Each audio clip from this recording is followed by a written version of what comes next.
Bravo, Thank you. Helen. Beautiful, beautiful. Oh, the sound is good actually through this iPhone. I'm gonna move Helen to um, her desk, and we have just heard Helen Gerhold playing harp for us. Thank you so much, Helen. You're muted. Okay. Thank you. Thank you, Helen. That was beautiful. Tell us, what did you just play for us, please? I played a piece called, or an excerpt of a piece called La Source by Hasselmans, who is one of our many great harp composers. And it was, it translates into the brook, so it's supposed to be kind of water themed, and it has these running arpeggios throughout the whole piece. And that first part is kind of the theme that starts after the intro. So it's repeated a few times throughout the piece, and it's just a nice little introductory piece for your recital, which I just actually did. So yeah, great to bring this one back. Thank you so much. So normally at the very beginning, we have our guests to show their chops, and then I will read just a little bit of our guest's biography. Helen, although she's only 24 years old, and her bios are so extraordinary already, described by the Philadelphia Inquirer as an exceptionally fine player. Helen Gerhold is a seasoned international performer who has played solos at Carnegie Hall, the Kennedy Center for the Performing Arts, the Kimmel, how do you say that? Kimmel Center for the Performing Arts, the Stars of Tomorrow concerts at the USA International Harp Competition, and the focus on youth concert at the 2011 World Harp Congress. So the list goes on and on. I'm going to mention the rest of her biography through our conversations, and I wanted to tell my guests that Helen is very special guest of mine, because I always ask people, how do we meet? And so Helen, do you remember, like, how do I know you? Should we tell them a little bit our story? Sure. So Ching is actually the best friend of my mother. I'm half Chinese, and so they both come from Shanghai, and they grew up together, including my mom's two other sisters, and they've been very, very close and have kept in contact since moving to America. My mom moved to here in Philadelphia, and Ching moved to New York, and she's always inspired me with her playing as a violist, and growing up with her chamber music ensemble. And then also getting to know Sean, her son, as well, has been really a great joy to keep in contact with them. Thank you. Yeah, you're good. You're good at describing things. Thank you so much. So I was writing a post on Facebook, and sort of continually promoting our event. I never posted that. And do you know your mom, Yuan Yuan, and I, we go way back, like before we were even born. Do you understand that Yeah. story? Were you born like in the same hospital or something like that? Yeah, Okay. yeah. That's what I Okay, remember my mom yeah. telling me. Our mother, okay, your grandmother of your mother's mother was my mother's middle school classmates in Shanghai 世溪中学 number 3 世溪中学 世溪中学 不是 number 3 anyway and they were they when they had me and your mother, they stayed in the same hospital room. Isn't that Oh my interesting? gosh, that's Yeah. So crazy. I was 3 days earlier, arrive into this world earlier than your mom. So your mom is my Mimi. And she's 3 days later. So we always remember each other's birthday because we're so close. Yeah. And Right. then after that, we have been always hanging out. She's studying piano with my mom, and we always go to your house. We used to go to, I mean, Yuan Yuan's house, and then we'll eat, we'll hang out. Yeah. So through our teenager time and college time, and later on when we came to US. So it's very special that our next generation people are so outstanding like you. And you are so grown up. you I feel still like we're still children sometimes, but anyhow. So yeah, thank you for coming onto my conversation with someone special. Now I have been watching you. Sometimes when I go to your house, you practice the harp, and your mother is like a tiger mother kind of. And then, Yeah. it's amazing. She is not a professional musician, but she knows so much about music. Tell us about a little bit about your mom. Sure. Her So being very musical. yeah, so I think music has always really come naturally to her and her musicality. Um, she studied playing the piano back, I don't even know how old she was when she started. And my grandmother, her mom, was a piano teacher in Shanghai as well. So it kind of runs in the family. Um, she used to play when we had the occasional party. She would come and sit down on the piano and play for our friends, which is always really nice. And then she'd have me play, of course. um, she'd make me play something.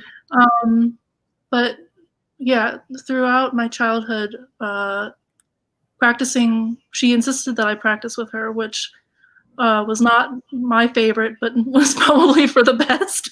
um, yeah, so she instilled a lot of course, the determination within me, um, as well as her musicality. And on top of that, kind of to piggyback on that, my mom's older sister was a harpist back in China and started her studies in the US before she became a music teacher. But she actually started me on the harp. And she studied with Lucille Lawrence, who is a big name because she was married to Salzedo, who started his own harp technique, which is kind of the American technique, but we don't really. I don't like to talk about American versus French. I think it's all very anyway. So she brought me to her teacher, Lucille Lawrence, and that's where I started. And she got me a harp for my 5th birthday, and that's where it all began. So thank you to Liu Yi as well. Yeah, definitely. We is also had a huge impact on your whole development of on the harp, right? I remember seeing you when you were like, I don't know, 14 or maybe younger. You go to her place in the summertime, and you just it's like a boot camp, right? Every day. Like how many It hours really do you have to practice? Yeah, I would go to her in the winter and then over the summer, and sometimes she'd come here as well. And a lot of it was technique, just focus, and we'd be sitting at the harp for like 6 to 8 hours a day, focusing on technique and some Oh, repertoire, which I mean has served me well in the future. But of course, it's as a 6-year-old, it's a little grueling, yeah, but yeah, yeah, I wouldn't trade it for the world. yeah. So tell us a little bit about you you have done a lot of different things, and including competitions. You know you go to World Harp what do you call World Harp Congress in Uh-huh. China or somewhere else. I was in Vancouver. Over. Yeah, you're traveling so much. Now, tell us one thing for some of us do not know. You know, viola has four strings. How many Mhm. strings do you have? 47 on the grand harp, yeah. And then 7 pedals as well to, adjust Seven. the accidentals, yeah. Yeah, yeah, yeah. So, so playing the harp is not like people, often have a piano at home playing the piano Mhm. or playing the fiddle or even cello is already pretty big. You have to buy a extra seat for the cello. So tell us a little bit about how the whole playing the harp. You need a team of people working for you actually. Yeah, my all my friends at Curtis and my father and mother, they're like team harp. They're always like bringing extra bags and helping me out. So the harp transports within a case, of course, and then you roll it on a dolly. So you lean it back and kind of roll it. Um, and then we have to bring like string bags and of course our purse and whatever else and a bench and so it always takes a few hands or a few trips to uh, set things up for gigs and stuff like that. When you're overseas, a lot of the time they provide you a harp, Mhm. and um, when I'm on tour with the Philadelphia Orchestra to their Asia tour or anything like that, they ship the harps themselves in these humongous um, harp trunks, and we can fit some like shoes and clothes in there as well. Um, but yeah, I don't have to worry about harp trunks fortunately yet. So, but if we do want to play our harp within the U.S., sometimes a lot of people make long road trips if they're doing an audition and they're more comfortable with using their own harp versus whatever harp the orchestra might have or might rent. It can be a little bit um, tricky to figure out if it's a good harp or not, or if it's something that you're comfortable with. So yeah, it's always a little bit of a gamble, but um, there's a good trust system within the community to kind of deliver a good harp. So Yeah. So if you were if there's like people out in the audience who are parents of music students, right? And do you have any advice for the parents in terms of you uh, study this music instrument is so difficult instrument, not easy instrument. Any music instrument not easy, and to this degree now, you win competitions. You play in Carnegie Hall. You graduate from Curtis. Can you just give us one or two things? Let us like some parents. I teach violin, viola sometimes, and some parents just wanted even the first lesson they came to me, they say they want their child to win competition. How do you feel about competition? How does competition benefit to your growth? sure. I think competitions can be really, really great. They can also be a little detrimental if you're not in the right headspace or in the right playing capacity. I have always had really positive experience with competitions. I did a lot of the American Harp Society national competitions, as well as the USA Lyon and Healy international competition as well. It introduced me definitely to a different world that, when we're harpists, we're a little bit isolated more than some other instruments because there aren't as many of us. So it was really nice to meet new harpists, to see kind of where you're at within the harpist community. And it's a great bonding experience because I think we as harpists definitely appreciate the friendships that we get when we're harpists because there are so few of us, and so it's nice to kind of nerd out with our harp friends when we can. The competition aspect, for me, I'm very competitive with myself, so I'm not like negative towards anyone, but I've always wanted to kind of stretch my abilities and see how well I can do in these things, and it's good to keep in mind that myself. It's good to keep in mind that a lot of it is subjective. It's a lot of matter of opinion, so you can't take these things too much to heart if they don't go your way. But I think it's always a good opportunity if you can to do some competitions. It also gets your name out there too if you do well, and if people appreciate your playing. So I'd say do a competition if your teacher's up for it. If not, then maybe wait a few years if your teacher decides against it, because it can be really detrimental if the teacher doesn't think they're ready. Yeah. So tell us a little bit about your experience of how did you find your harp teacher, Elizabeth? How do I say her last name? Sorry. Hanen. So my teacher history is a little bit long. So I started with my mom's older sister, Liu Yi, who brought me to Lucille Lawrence. And then Lucille Lawrence suggested, because she was in, I believe, New York at the time, to get more regular lessons, because my aunt was in Boston as well, to start with Virginia Flanagan, Suki Flanagan. And then Miss Lucille passed away. So I met her when she was, I think, 92 or 93. Wow.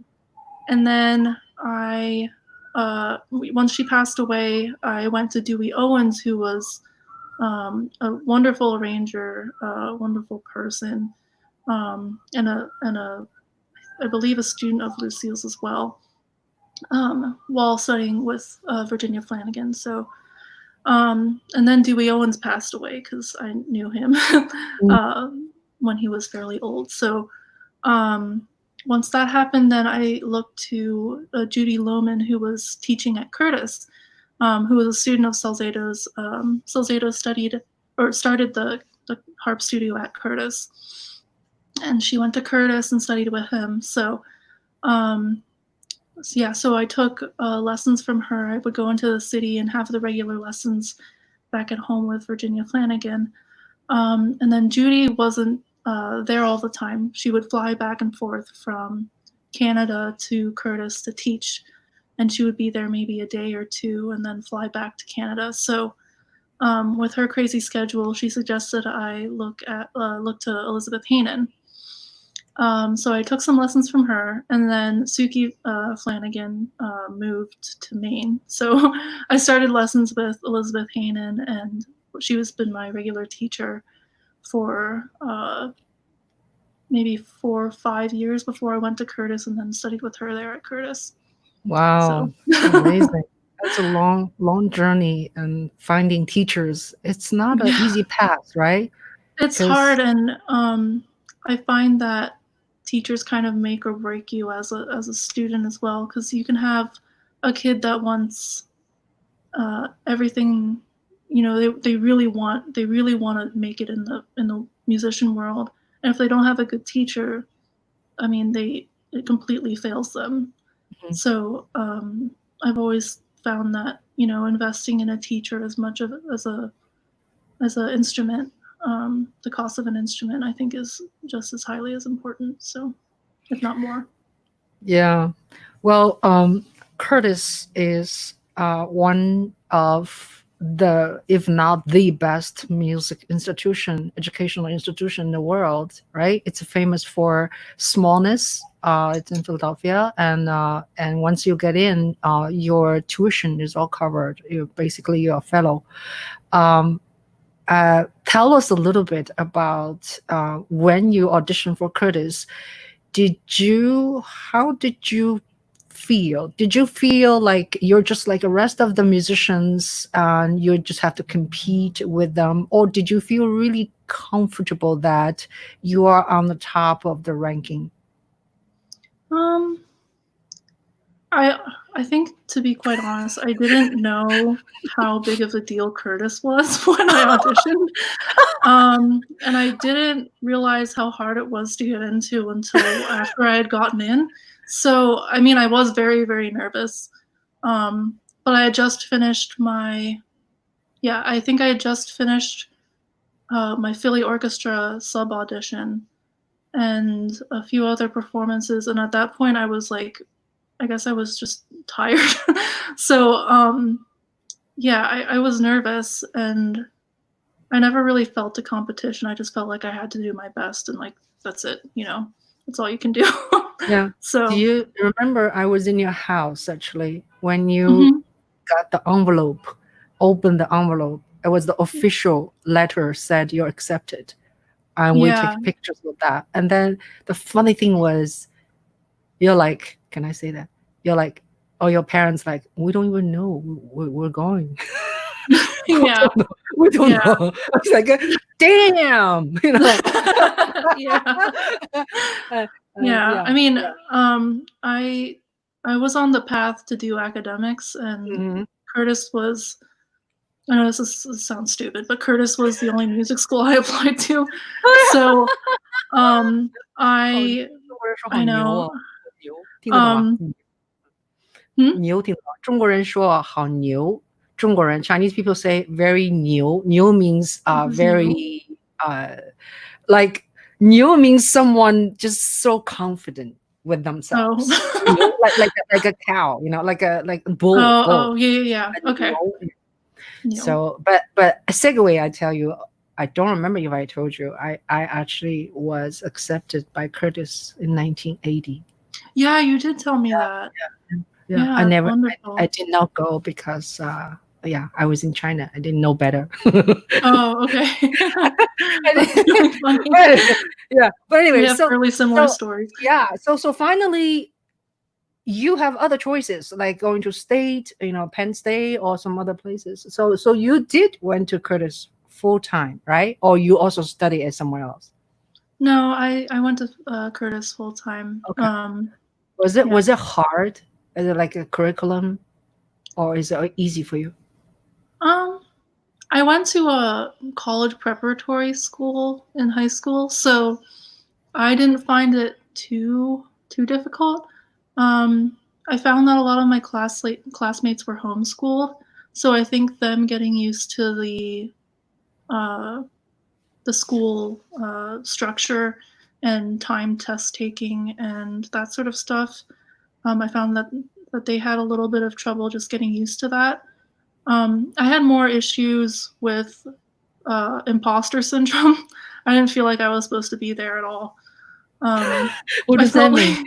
like, well, I guess I never really delved into the young musician community. I mean, I was in Philly Youth Orchestra, but I would kind of play and then leave because a lot of pieces didn't have harp in them, or I had to go to something else. Um, so yeah, I had no idea about music festivals. Like I didn't really know about Curtis that much. Um, so yeah, when I arrived and they were talking about different symphonies that I'd never heard, I was like, why am I here? A little bit. But the community at Curtis, the student body community, was always very welcoming, especially the older students. And it definitely feels like a family because there's only 175 in the whole school, including opera students and grad students. So, you get to know people quickly, and everyone was so friendly. So I adjusted fairly quickly socially as well, which was good. Yeah, that's great. That's great. So, tell us a little bit about you subbing for Philadelphia Orchestra. How do you prepare a piece if you have never played or heard before? Um, To be in such a famous orchestra, I think I'm gonna I like, know. I'm Yeah. gonna pee my pants.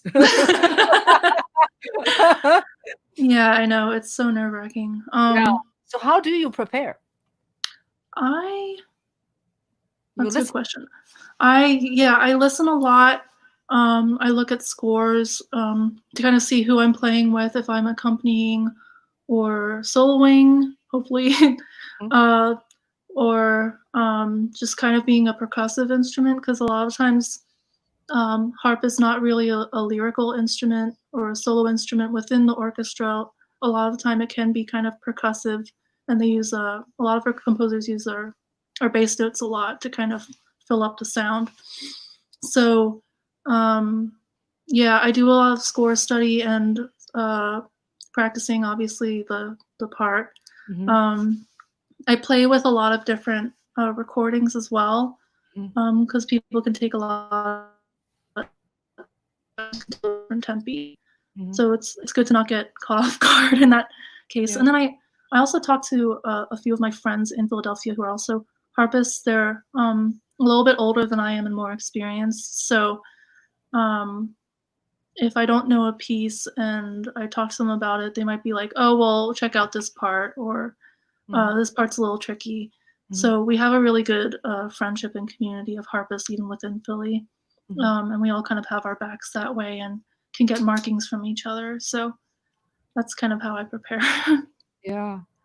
So now you are out of Curtis, and the pandemic is such you can really play with the orchestra, right? Yes, that's So, correct. so what is the situation? Like, tell me a little bit, like how difficult this whole thing is, and what are you doing these days? May I? Yeah, sure.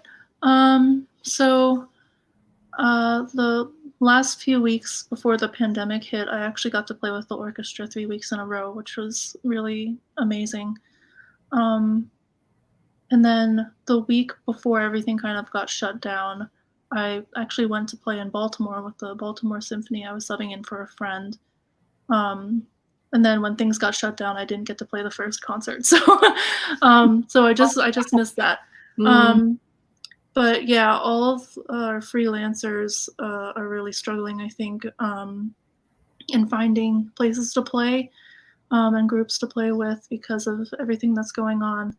I know a lot of orchestras are in discussion and constantly uh, thinking of new ways to uh, present themselves without being at risk. Um, and orchestras are taking a big hit, and a lot of other groups are taking a big hit as well. Um, yeah, throughout COVID, I've been doing a lot of Lehrer work, Lehrer Society work through yeah, this tell us nonprofit. about that. Yeah. And I've just been kind of preparing myself to hopefully record some stuff when I get back to Philly. And yeah, just kind of keep in contact with my friends and check up on them and my musician friends and see how they're doing as well. So, And yeah, what is Lehrer Society? Tell us a little bit about it, please. sure. So, the Lehrer Society is a nonprofit organization in Philadelphia, based in Philly.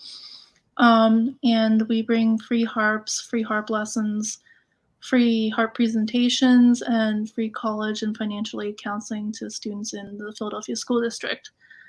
We have 5 schools that we're at right now, with 25 harps that we're regulating and keeping up, maintenancing and everything. And we have 4 teaching artists teaching around 30 students in the Philadelphia area. And then we also do commissions. We have a commissioning competition for student composers to write a piece for the harp, and we alternate years with solo and then chamber pieces. And that's kind of a great learning experience for our composers too, or for the composers too, because they send in a portfolio of already written music, and then we have a panel that looks at that, and then they choose someone that they think is promising, and then the composer then gets to work with a harpist, Elizabeth White Clark, who's a Curtis grad as well, to write a piece for harp. So they get to learn throughout the process, and then that piece gets published and performed at Curtis, and then they also get $1,000. So that's also a really great program that we do. So, so you're such a great musician, and you have been, working so hard on playing and performing. So doing Lehrer Society is very different, right? In a way, you have to do administration type of things. And tell us, is that something new to you, or you have always been very good at doing these kind of day-to-day work? I think, I think because I grew up with an academic background, and then also doing a lot of harp performance, it was easy for me to switch between the two. For some reason, I like administrative work. I find it mostly kind of relaxing.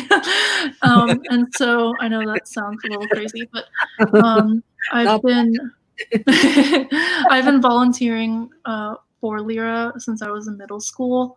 So it had been mostly events, and then it kind of became larger and larger tasks as I grew older.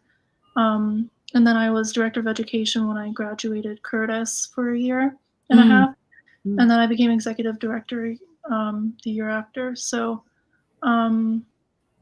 it was kind of a slow development that ended up being kind of nice for me, which I think kind of happened naturally. But I enjoy doing admin work, actually. And I find seeing the students play and meeting them, occasionally I teach lessons to them, I find that very, very invigorating and fulfilling.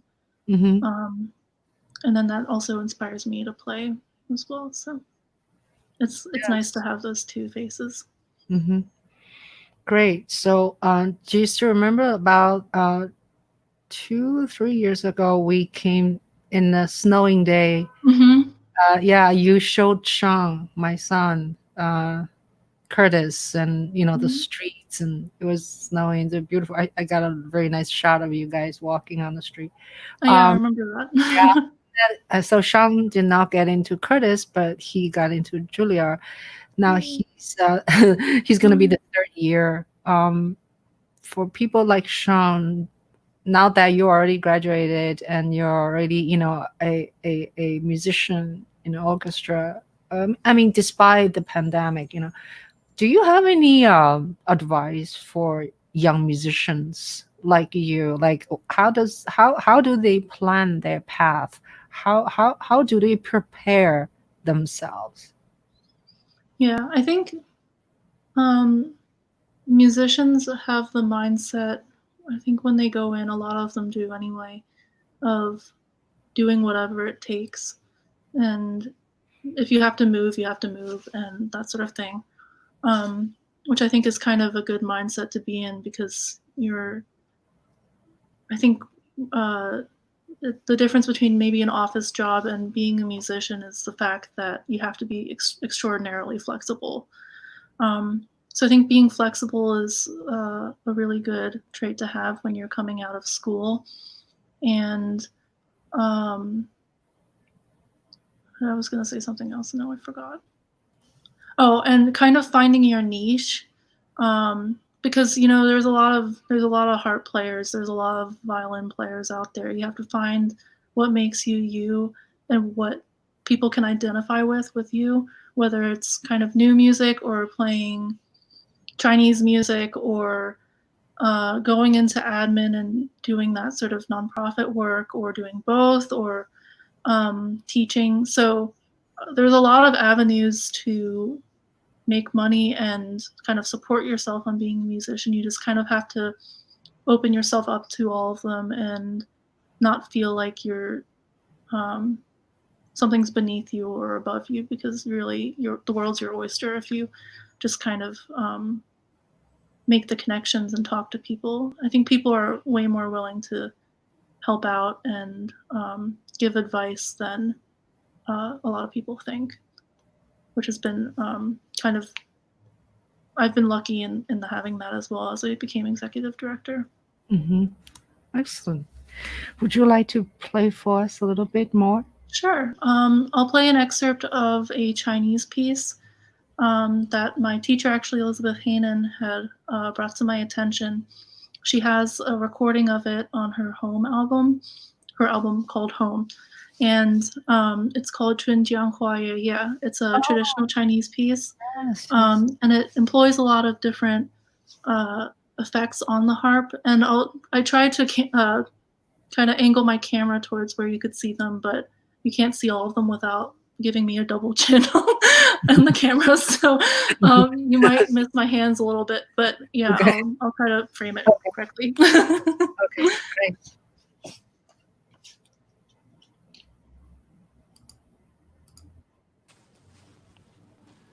So today we figured out to have Helen play in one camera and then to have her talk at another station, so she can back and forth. She doesn't have to reset her thing, so which is pretty cool.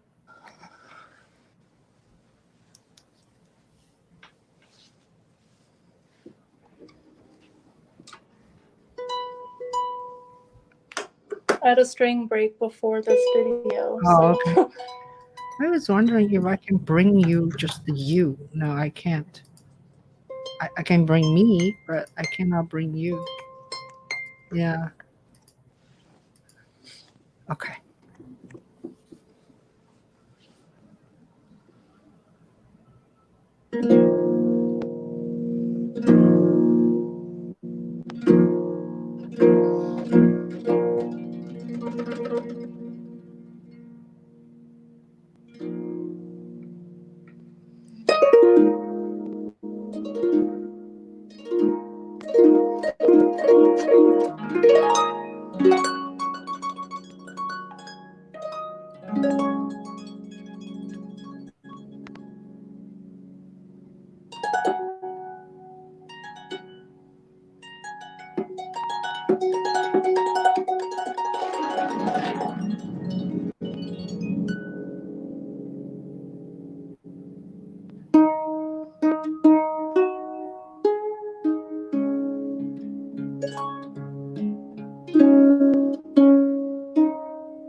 I recognize that. Yeah. I recognize that. Yeah. It's beautiful. 春江花月夜. Chun is spring. Jiang is river. 春江花 is flower. Yue is moon. Ye is evening. So evening right? Evening, your Yeah. audio. Amid flowers beside the river under a spring Yeah, moon. yeah, yeah. Let me bring this up. Kind of a visual Say it piece. again. Amid flower. Amid flowers beside the river under a spring moon. That's a long title. It's a long title. 春江花月夜 5 Chinese. Sometimes Chinese letters are so much more concise, right? Mhm. So Yeah. yeah, that was beautiful. That was beautiful. So yeah, I wanted to ask you about a little bit backwards of like you have seriously started the music when you were 5. Now you're accomplished young lady. Do you do you feel like do you feel at any time, a certain time, it was really hard, like practicing is really hard, you don't really want to do it?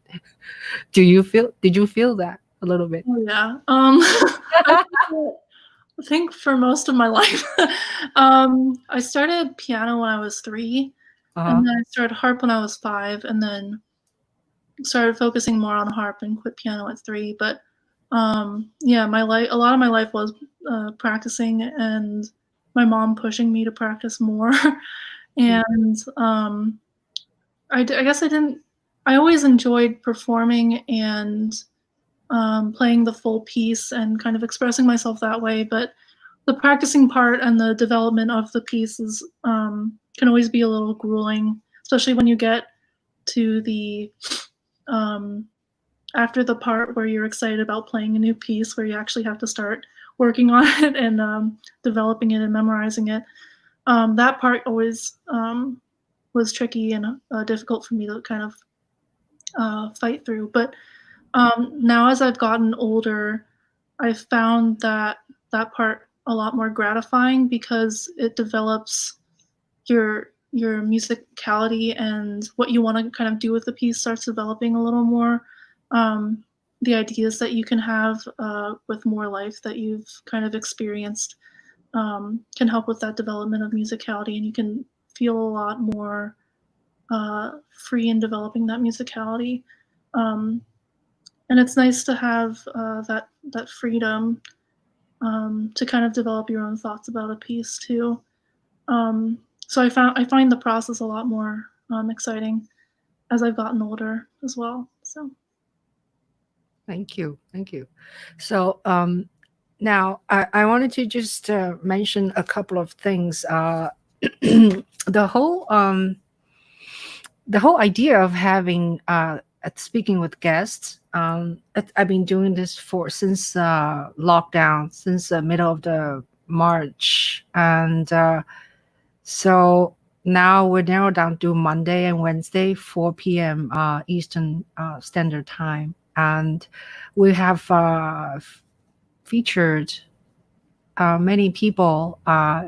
Today is Helen, and I featured my son. that was a really great interview. I really Oh, suggest people check that out if they're yeah, yeah, interested about their kids going into music school. I think it was a really good conversation. yeah. It was actually tailored for WeChat parent group. They invited Oh, me to good. talk about. It wasn't like me scheduling myself talking, So they actually, yeah. So That's it awesome. became an episode, and then who else I talked to? I talked to my young gang friends a lot, and I talked to Kim Kashkashan. I talked to a UBI expert, Carol Wetterquist. I talked to a violinist from Metropolitan Opera Orchestra, Wen Qian. She's very articulated. And then sometimes it's not always easy because, like in her case, her internet was not very good. So it was Mhm. like the voices keep cracking, down. Her playing was beautiful. So I talked to a lot of people, composers. I talked Mhm. to Fred Child. You know Fred Child, the Mhm. the radio host, Yep. national classical music radio host. Yeah, so he was a lot of fun. So Mhm. so please keep watching. And today is so next Monday, I get to talk to Bill Kraft and his wife. Bill Kraft is a renowned 96-year-old composer. and his wife June Chen is from China. So they're going to talk about composition and music and very music topics. And it's interesting. Wednesday on the 8th, I'm going to talk to Adriana Mate, who is a violinist, actress, songwriter, composer, a very multifaceted, interesting Mhm. person. Yeah, lives in New York City. So anyway, and thank you. And for those of you have not subscribed my channel, Juhl Media, please, I would really appreciate if you do subscribe me. So I provide original content and also constantly going out to shoot live events. So I wanted to now ask you about a little bit about your experience as tell us a little bit about your China experience. Your mom is Chinese, your father's American. You have been China many times. Mhm. Yeah. Yes. So tell us a little bit about being a Chinese. There's a lot of identity crisis, for people who are kind of a Chinese and American, and then there's politically right now there's a lot of issue going on. So how do you feel? Do you ever feel you're just half and half, or do you feel anybody ever uh did anything to make you feel bad because you're not a pure white? Mhm. Um, I've been lucky and lucky unlucky in that sense, I guess, because I look white. So I'm not very often discriminated against, um, unless I'm with my friend Cassie, who's also half Chinese, but she looks a lot more Chinese than I am. So um, I've been all right in that sense. I've always felt very strong ties to my Chinese roots because my mom would bring me to a lot of her friends' parties, and I would be interacting with a lot of Chinese people, adults, and same age as me as well. So I've always felt very included within the Chinese community, and I find um, going to China is really great, and just reconnecting to my roots, and seeing my grandparents in Shanghai is just always wonderful because I miss them so much.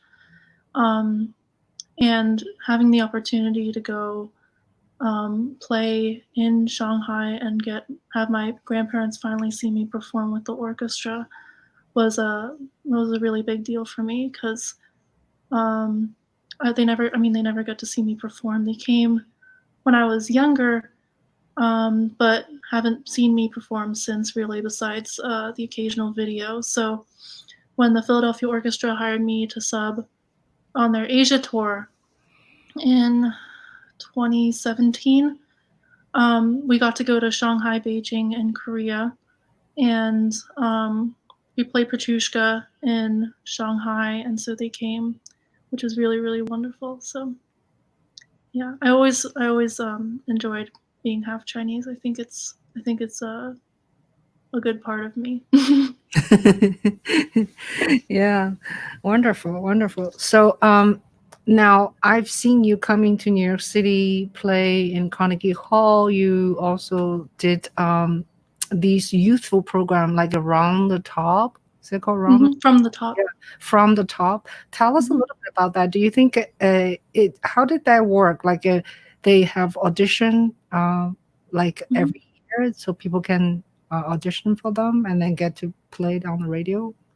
Yeah, so I didn't do the normal route of auditioning for them. I had won a competition that they had started.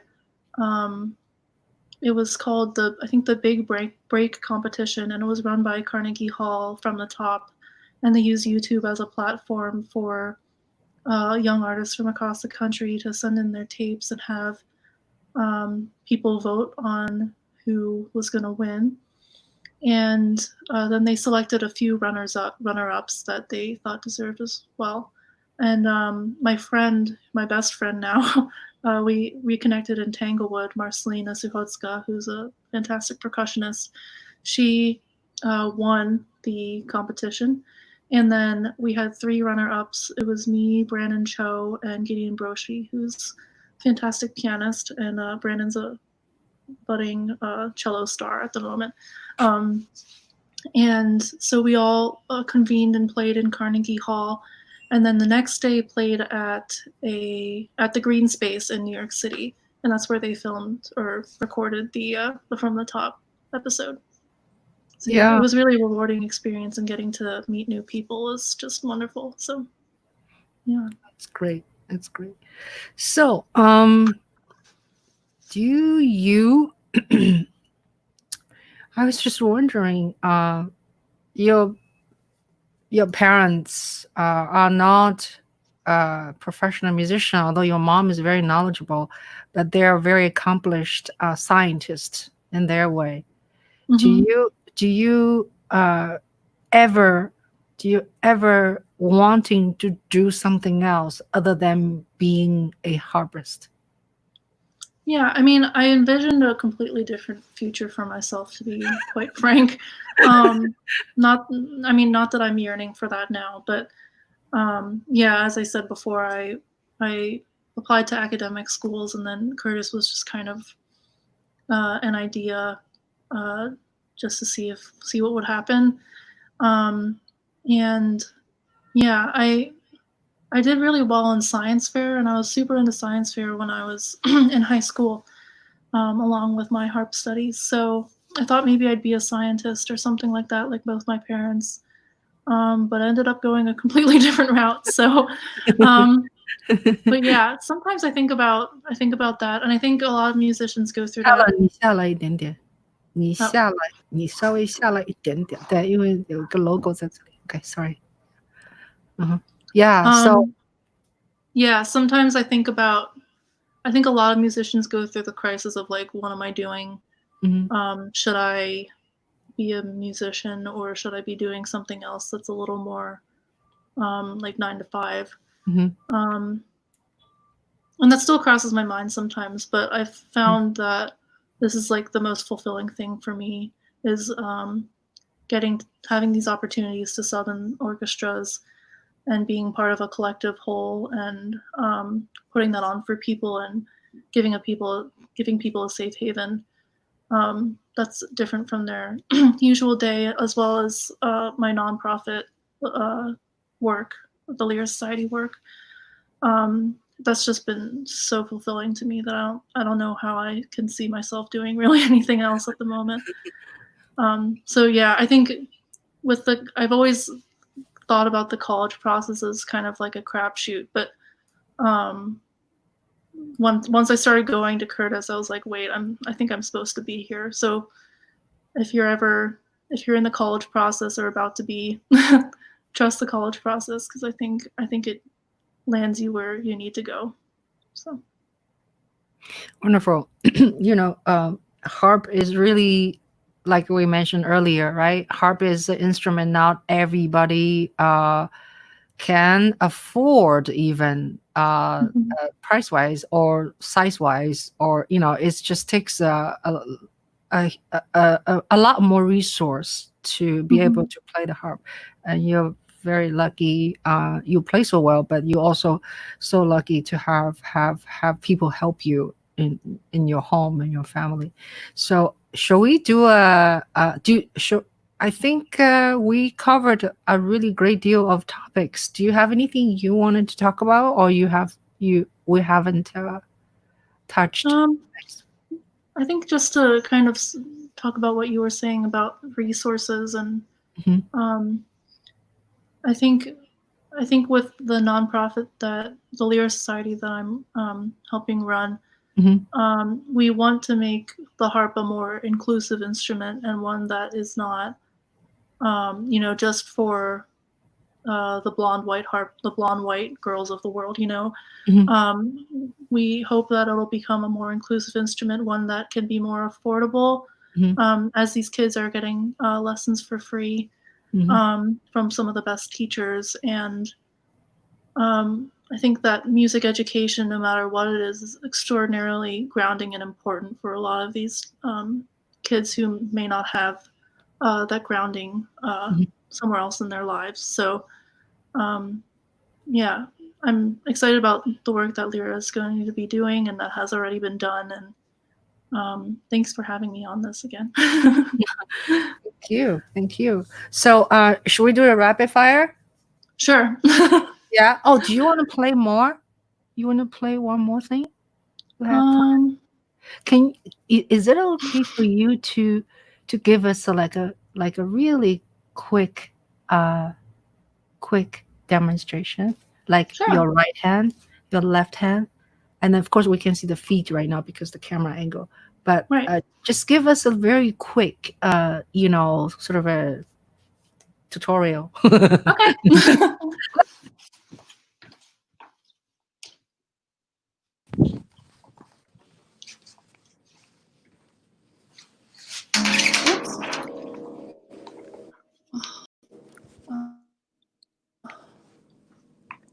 To unmute myself here.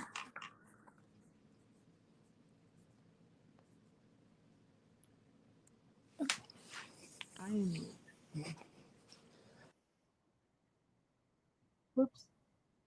Oh. You're gone.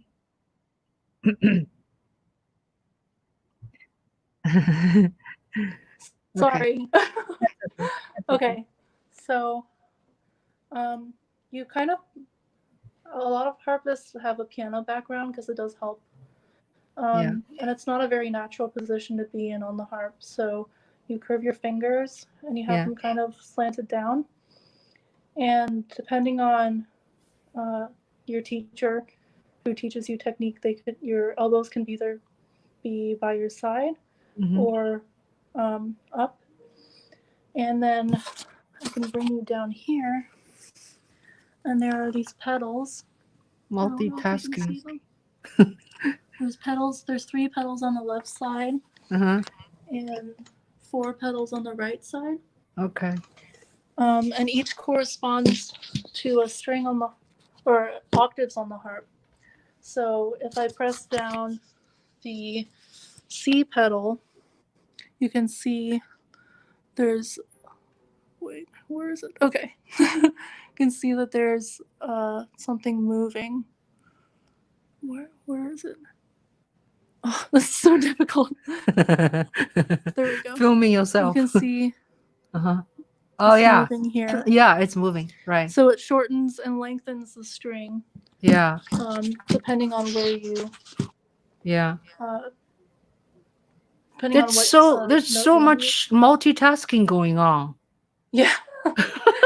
Yeah. When you memorize a piece, you not only have to memorize, the chords, the notes you're playing, what strings your hands are supposed to be on, but also what pedals you're supposed to be moving, and then having pedal charts in different areas of the piece in case you mess up. So knowing what those pedals are, so you can just start there. So it's a lot of defensive memorization that you have to do when you're a harpist. Right. Right. Great. You want to play a little bit something for us? For those of you who came late? Let me think of what I could play. Oh. I could play the beginning of... Oh, can you play Tchaikovsky? The solo. Yeah, sure. Let's see if I can remember it.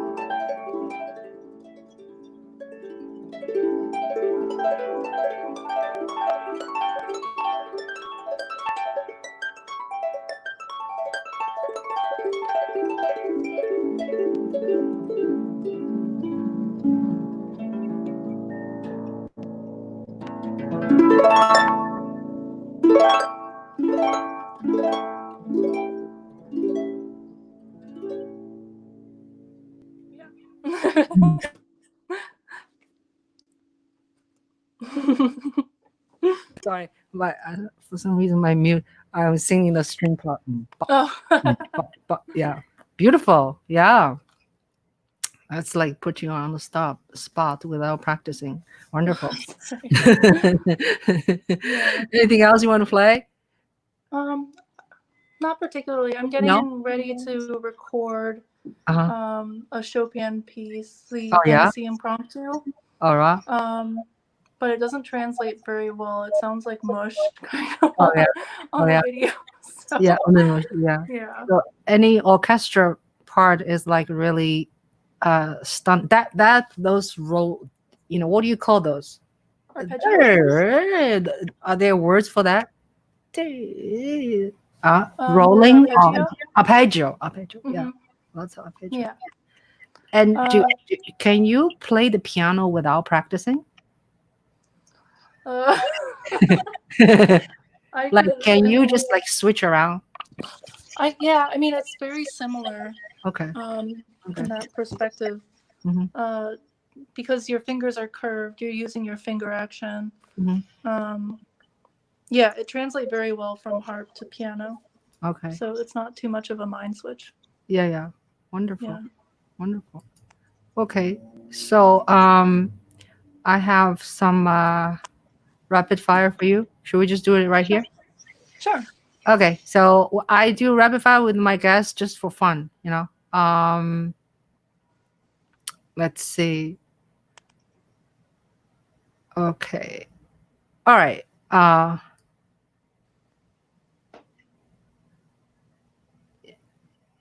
right. Do you drive? Yes. Do you drive a car? Okay. So when you drive long distance, what kind of music do you listen to in your car? I listen to a lot of pop and hip hop actually. Who's your favorite pop? Who's your favorite pop star? Who's your favorite? Or do you have one? Oh, I don't have one. There's just so many talented people. I like Lady Gaga. Yeah, she's extraordinarily. Her voice is just incredible. Yeah. Last book you read? The Tipping Point by Malcolm Gladwell. Favorite color? Green. What food you're craving for right now? Probably mac and cheese because I haven't had that in a long time. Or Chinese food. Oh, Chinese. Yeah.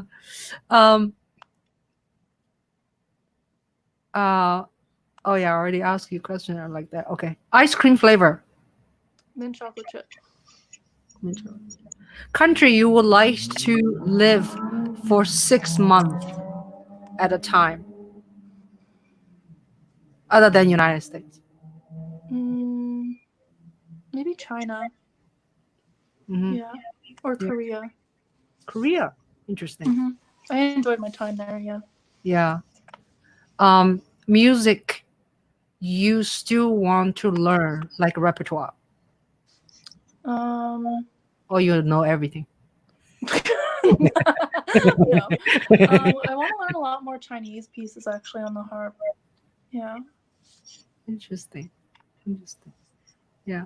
So hypothetically, if you had a choice, if you had a choice of doing another profession, what would you like to be?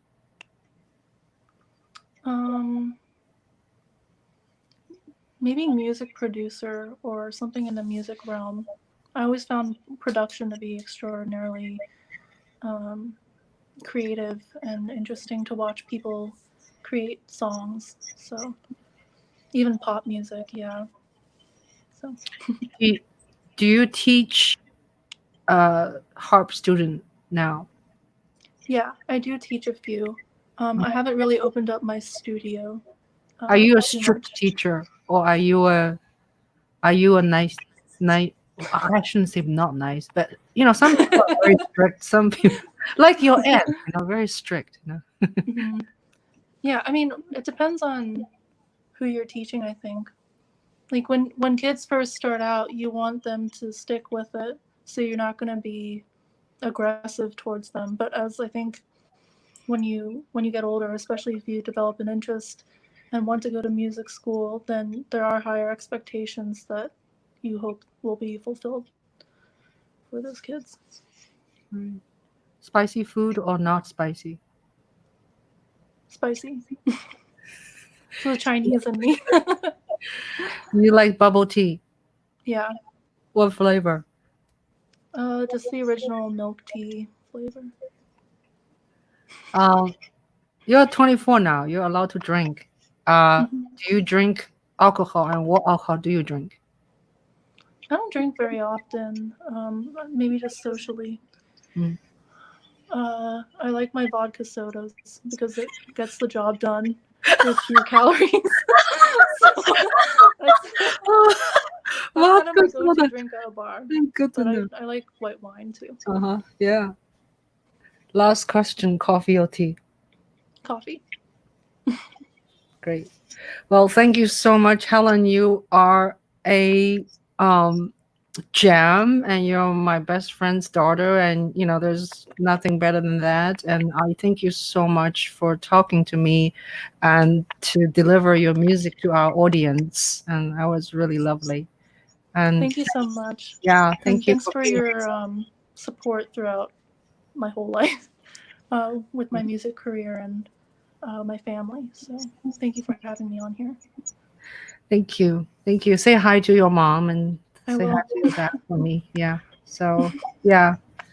So go go get some bubble tea now. Okay. Thank you so much again.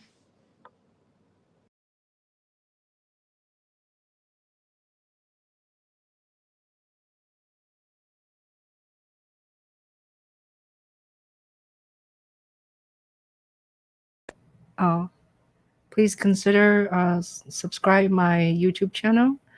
Until next time, have a safe night. Bye now.